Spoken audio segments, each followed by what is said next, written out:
B. Collins. Peter B. Collins News and Comment. It's Friday, April 20th, 2018. That makes it 4/20/18. And I am proud to be talking to you from San Rafael, California, often mispronounced San Rafael. And it was in 1971 that 5 high school students at San Rafael High developed the slang term, their secret code to meet and burn a joint. And they called it 420 because that was the time of day when they were all available to meet at a certain location on the high school campus. And because it's now legal in California, these guys have come forward and identified themselves. Dave Reddix, Larry Schwartz, Steve Capper, Mark Gravich, and Jeff Noel. They're all about my age now, and they all admit to occasional use of cannabis, and they tell the story of the origins of the 420 code. I've linked to the San Francisco Chronicle for the details for you to absorb if you're so inclined.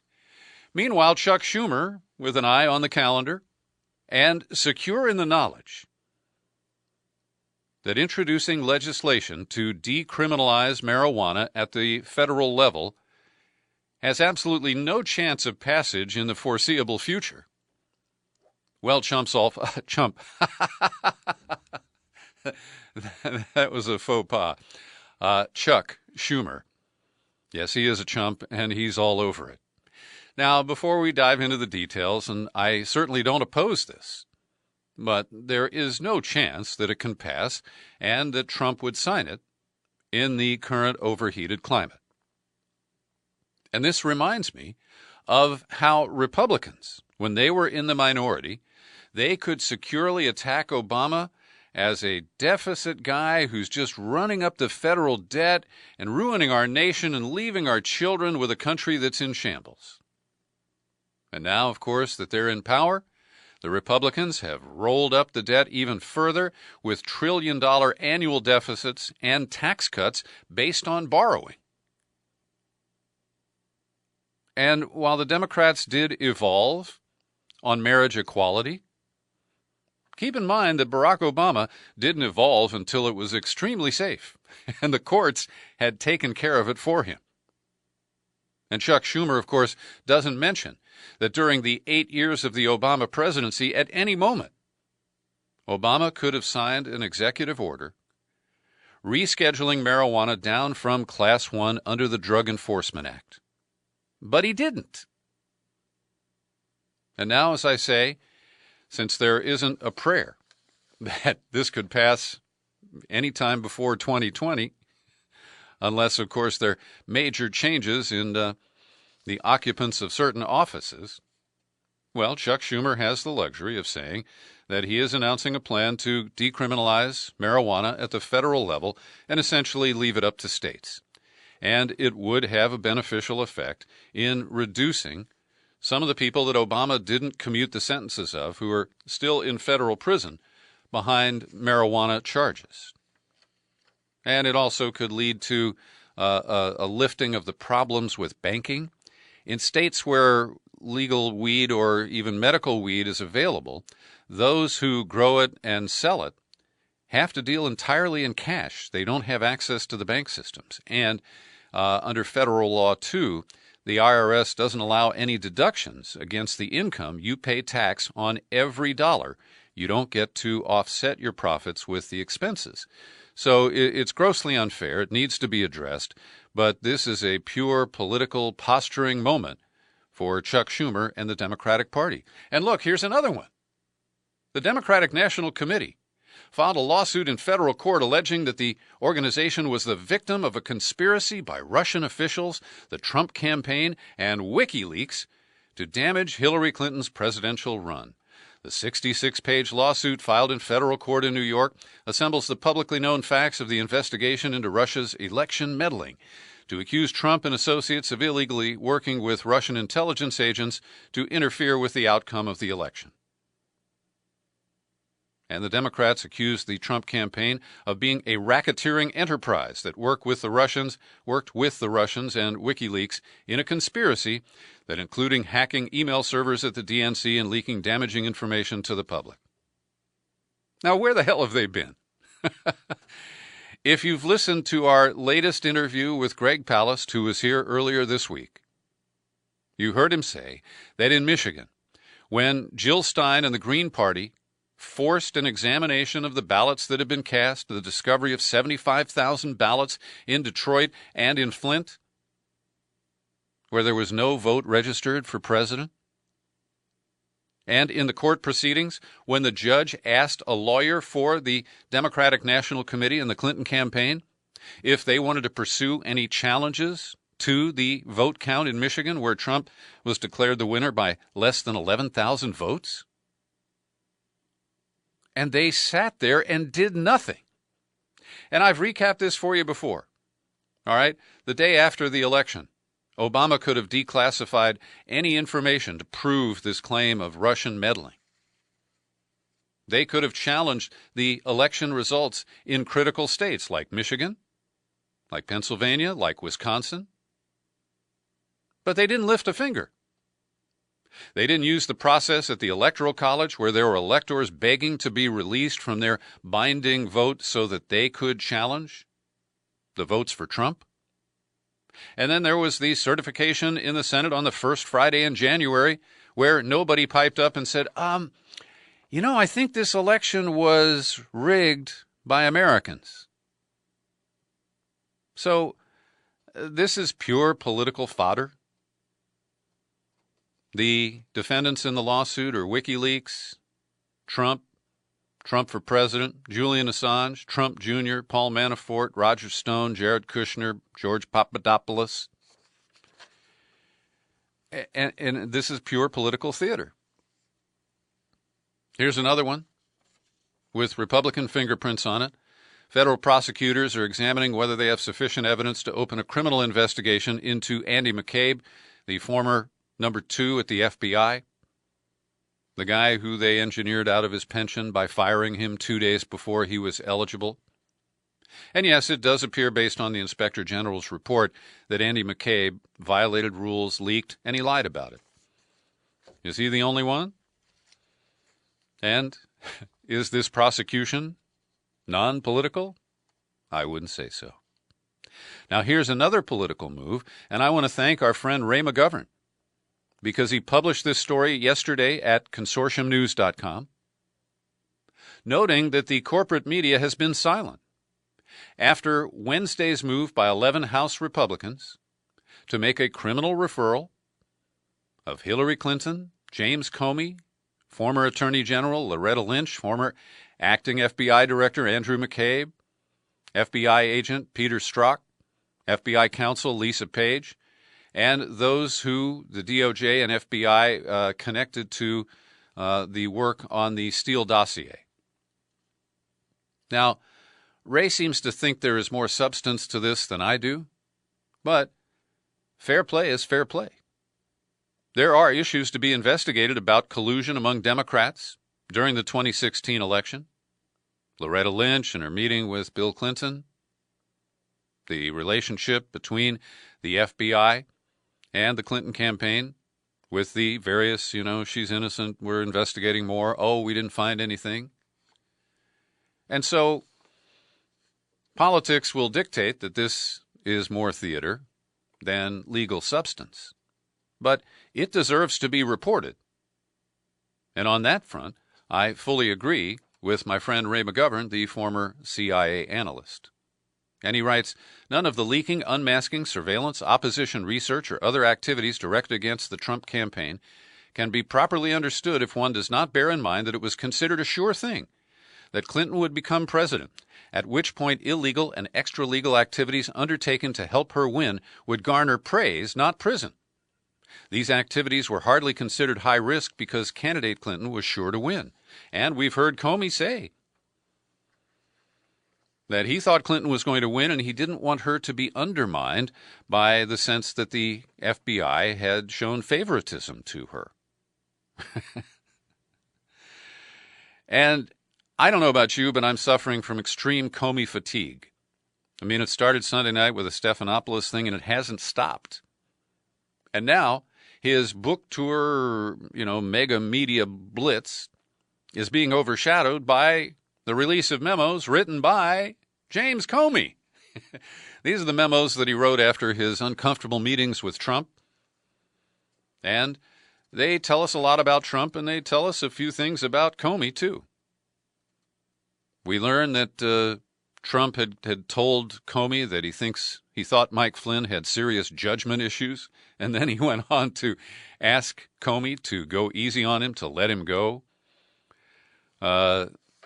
Trump, of course, who has no filter, and his ego is just so out of control that in these exchanges with Comey, you pick up that while he denied that the P-tape ever existed and that there was such a golden shower scene at a hotel in Moscow, he kept coming back to it, talking to Comey about it over repeated meetings and phone calls.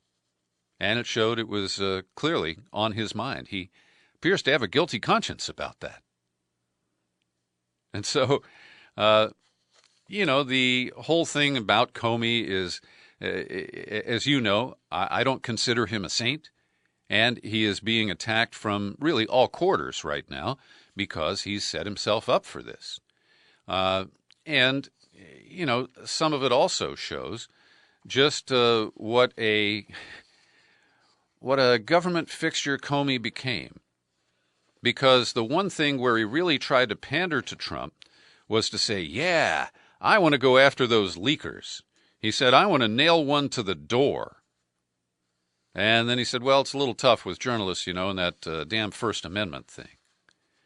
But there is much that's being revealed about Comey and the way he managed the FBI. But it's all being filtered through partisan lenses, and people are basically trying to produce an outcome. They want Comey to be able to support Mueller so that Mueller can get rid of Trump. And all of this is a bit of a shell game and a charade, because we don't know what will happen when Mueller finalizes his investigation and publishes a report or a series of reports. Now, over at Vice News, you can expect them to focus on the Vice, and they have people digging into Trump's social media posts and other evidence related to his trip to Russia for the Miss Universe pageant in November of 2013. That's when, if the golden shower scene occurred, it would have happened. And he's claiming that he didn't even spend the night in Moscow. He arrived in the morning, he was there during the day, he went to the pageant in the evening, and then he left.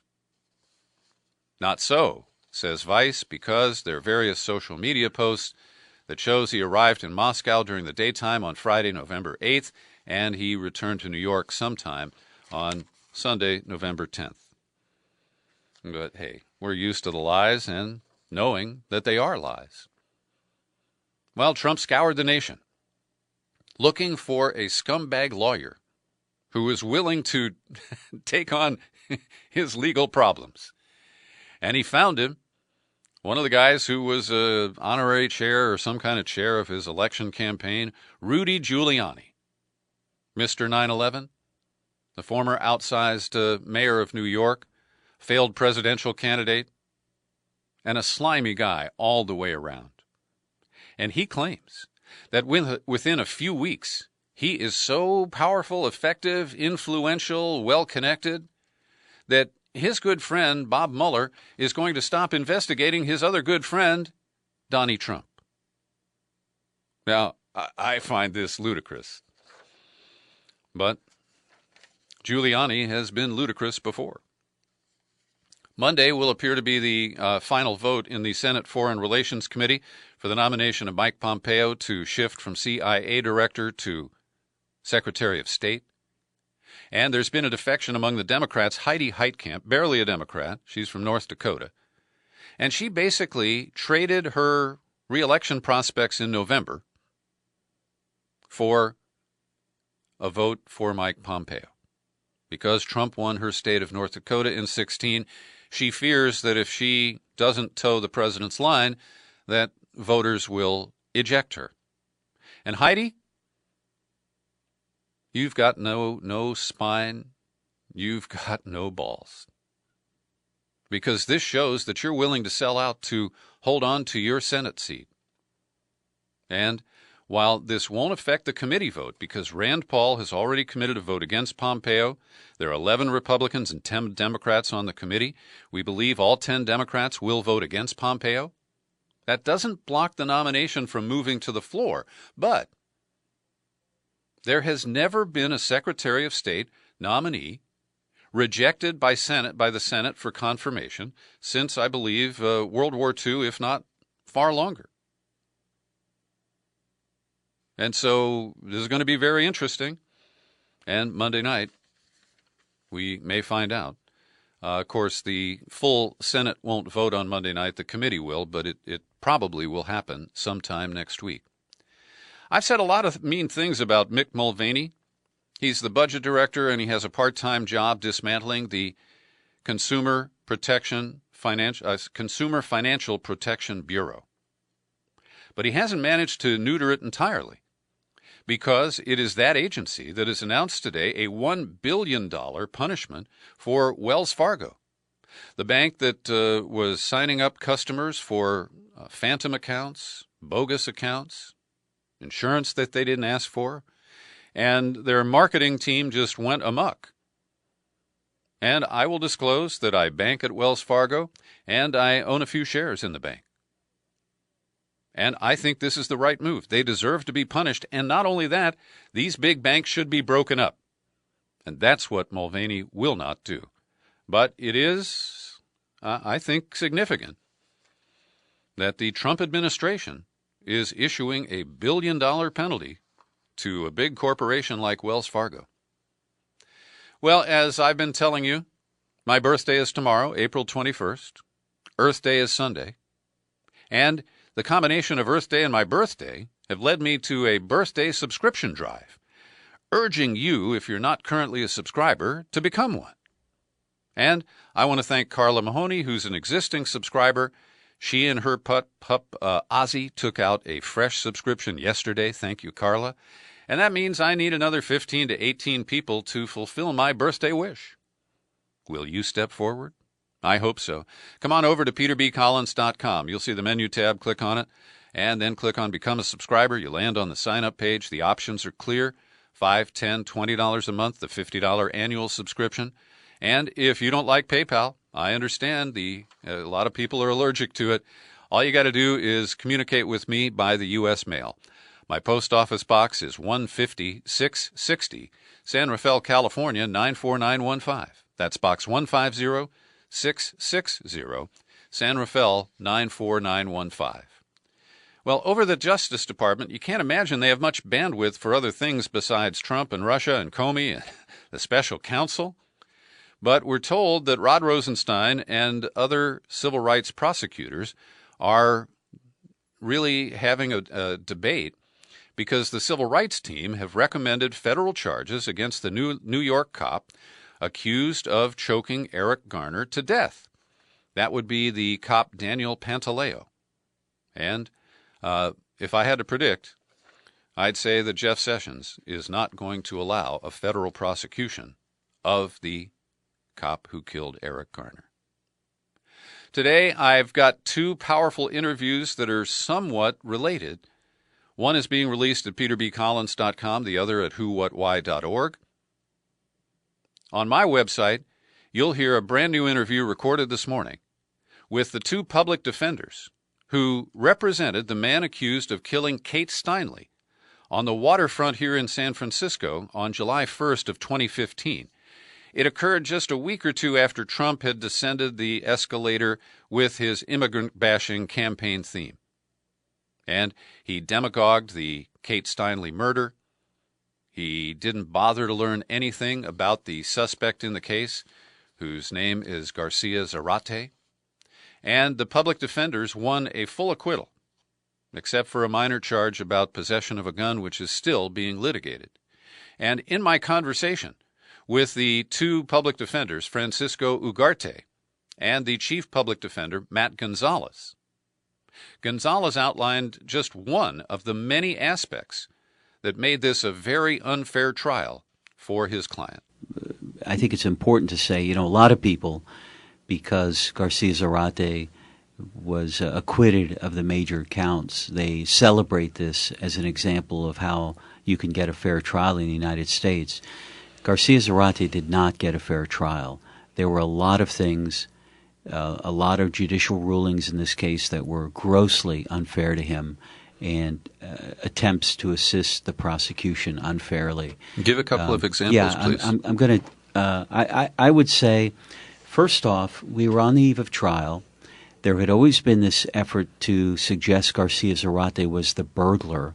The prosecution had never divulged to us that they were aware not of a single burglary, but that single burglary was linked to other burglaries. So the one car was literally next to other cars broken into.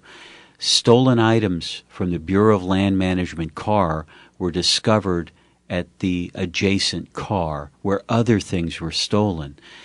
What's significant about this is that Garcia Zarate did not have any stolen property from any of those burglaries in his possession. And after he was in custody, we learned that one of the victims of those auto burglaries had stolen property mailed back to her that presumably the real burglars didn't want anymore, didn't need, and kind of felt sorry that, hey, maybe you want these personal documents. So without question, Garcia Zarate was not the burglar. And they took the position that, well, since we're not going to try to argue that anymore, we don't have to give you this information. But of course, they didn't have to argue it anymore because the media had already convicted them of that offense, and that highly prejudiced our ability to defend the case. That's San Francisco Public Defender Matt Gonzalez. The full interview with these two gentlemen is available today for subscribers at peterbcollins.com, at TuneIn, iTunes, Stitcher, Spreaker, just about every place except for YouTube, which is where you can hear the News and Comment Daily podcast. The other fresh interview that's been released today at Who, What, Why is with the attorney who won the dramatic acquittal for the widow of the man accused of shooting up the Pulse nightclub in Orlando, Omar Mateen. The attorney's name is Charlie Swift, and he outlined in our conversation the serious misconduct by both the FBI and the Justice Department that would have led to significant appeals if the jury had not ruled in favor of Noor Salman. Here's Charlie Swift. Well, because the government has maintained to the American Islamic community and to civil libertarians, when we dispute the informant program, whether it's actually valuable, does it actually do anything, is putting people into mosques to create hate and discontent, is that helping? And the government comes back again and again and says, it is absolutely necessary. This is the only thing that keeps America safe. Okay, let me get this straight. Well, let me just understand here. The worst mass shooting at the time, the worst terrorist attack since 9/11, and the guy's father was an informant. Who are you protecting again? What attacks are you actually stopping with this program? And it's not like they were estranged. They lived blocks from each other and talked on an almost daily basis. And his father's the one who got him out of it. So, Now, please, Mr. Swift, please expand on that a moment, because that's what I wanted to ask you about. Did his father, we know that Omar Mateen had at least 2 contacts with the FBI prior to the events at the Pulse, and that the father, as an informant, may have been able to straighten things out for the younger Mateen. It's almost, that one I'm not at all, I don't have the same reservations. I think his father did. In fact, the reports are very clear that they had conversations with his father, that the intelligence people who were evaluating Omar already had his father as part of it. And that fits a pattern. The FBI doesn't want to look at things that aren't going, the questions that come up. They love the program, and they're not going to do anything to jeopardize the program. And here they had somebody who was in it, I presume they believed was valuable. So his wishes certainly played a big part on it. Certainly the FBI Omar Mateen learned to go, was motivated to go in and apologize and give an explanation rather than continue to deny these after he talked to his father. His father had talked to the FBI prior to that. That's attorney Charlie Swift. In the show file for today's podcast, there's a link to the Who, What, Why radio podcast that you can grab onto and follow. It was a week ago that Trump went on TV and announced that he was launching missile strikes against Syria to punish Bashar al-Assad for alleged use of chemical weapons. New York Times headline, "Strikes unlikely to halt Syria's chemical plans, Pentagon report warns." Basically, it was all for television. And, as we know, there are serious disputes about whether Syria used a chemical weapon. And in a yellow journalism piece published at The Intercept today, Robert Mackey goes to some 26 pages. Under the headline, "Russia Sows Doubts Over Chemical Attack in Syria, Aided by Pro-Trump Cable Channel." And Mackey dismisses the reporting of respected British journalist Robert Fisk.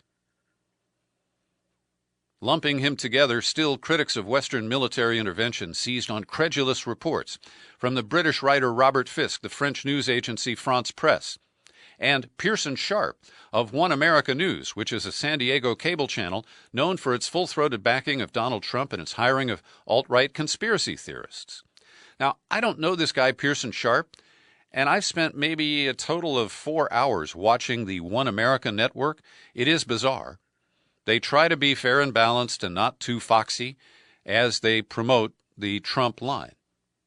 But that's what makes the idea that Pearson Sharp would go to Syria, go to Duma, and be unable to find anybody who knows anything about an alleged chemical attack, which is counter to the narrative that Trump has embraced. So this piece by Mackey is really deplorable. And again, I am not vouching for the One America Network or this individual reporter, but to see media outlets attack other outlets rather than trying to dig in and get to the facts is something that I simply find offensive. Now here's good reporting from Max Blumenthal at the Gray Zone. I've linked to it in the show file. He got a hold of the emails that were received by the former Pink Floyd star, Roger Waters. And, of course, it is ironic, Roger Waters, central to writing the Pink Floyd mega project, The Wall. He's a sharp critic of Israel and its wall. And the Max Blumenthal story includes emails that were sent to Roger Waters trying to get him to attend a fundraiser held by a Saudi wealthy guy. I want to call him a billionaire, but I don't know his net worth. And this dinner back in 2016, October, was designed to try to seduce Roger Waters into supporting the White Helmets. And Max Blumenthal, who's done a great takedown on the White Helmets, their funding by the British government and by America's USAID, and they are aligned with the Syria campaign, which essentially was running PR for the White Helmets. And Roger Waters sniffed this out, sized them up, and unlike George Clooney, Aziz Ansari, Ben Affleck, and members of Coldplay and Justin Timberlake, he did not join the Syria campaign. I think Roger Waters is a very cool guy. As you may know, he also supported people at Guantanamo over the years, including the British resident Shakir Amr, who was the subject of a long campaign that led to his freedom, that campaign led by our friend Andy Worthington. And finally today, I did accuse The Intercept of yellow journalism just moments ago. But there is a great report by Glenn Greenwald and M.C. McGrath. I've also linked to it for your perusal. Its headline, How Shoddy Reporting and Anti-Russian Propaganda Coerced Ecuador to Silence Julian Assange. And it's quite an eye-opener because what Greenwald really reports here and documents in this story is that Assange is now incommunicado. His last tweets were on March 27th, and one of them was about an interview that I did with James Bamford that was highly recommended by Julian Assange. Well, it wasn't that tweet that got him in trouble, and I don't have such a big head that I ever thought it was. But what Greenwald shows us is that the insertion by Julian Assange into the independence movement by the people of Catalonia seeking independence from Spain has led to false reporting from Spanish newspapers that the Catalan independence movement got secret help from Russia. Yes, Russian meddling in Spain. As a result, Spain has leaned on the new government in Ecuador because Rafael Correa, who was the champion of Assange, was replaced by Lenin Moreno, who is, he is succumbing to the pressure from Spain, and that's why Julian Assange had his internet service cut off, and they are jamming phone lines and denying him visits. So it's a fascinating piece, and it shows you that on any given day, The Intercept can do brilliant work and really shitty work.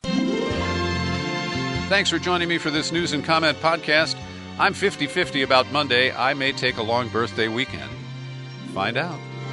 Happy trails to you until we meet again.